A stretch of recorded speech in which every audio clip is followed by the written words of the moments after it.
लंकापति रावण की पत्नी मंदोदरी को पतिव्रता धर्म का पालन करने के लिए देवी अहिल्या के बराबर माना जाता है। फिर भी मंदोदरी के अलावा रावण की 2 पत्नियां थीं। दूसरे शब्द में कहें तो उनकी कुल 3 पत्नियां थीं। रावण की पहली पत्नी और पटरानी का नाम मंदोदरी था। मंदोदरी राक्षस राज मायासुर की बेटी थी। रावण की दूसरी पत्नी का नाम धन्यमालिनी था। तीसरी पत्नी के बारे में कहा जाता है कि रावण ने उसकी हत्या कर दी थी। इंद्रजित, मेघनाद, महोदर, प्रहस्त, विरूपाक्ष, भीकम वीर मंदोदरी के पुत्र थे।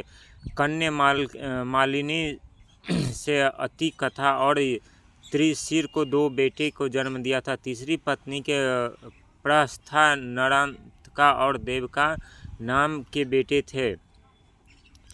पौराणिक कथाओं के अनुसार अप्सरा मथुरा कैलाश पर्वत पर भगवान शिव की तलाश में पहुंची। उसने माता पार्वती को वहां न पाकर शिव को रिझाने की कोशिश की। जब पार्वती वहां पहुंची तो उन्होंने क्रोधित होकर मथुरा को 12 साल तक मेढक बनने रहने और कुएं में रहने का श्राप दिया। इसी कारण कैलाश पर असुर राज मायासुर अपनी पत्नी के साथ बेटी की कामना लिए तपस्या कर रहे थे। दोनों में 12 वर्ष तप किया। इसी समय मथुरा के श्राप का अंत हुआ तो वह कुएं में रोने लगे। असुर राज और उनकी पत्नी उसी कुएं के नज़दीक तपस्या कर रहे थे। जब दोनों ने मथुरा के रोने की आवाज़ सुनी तो असुरराज ने तपस्या छोड़कर उसे बाहर निकाला। पूरी सुनने के बाद दोनों ने मथुरा को ही अपनी बेटी मान ली।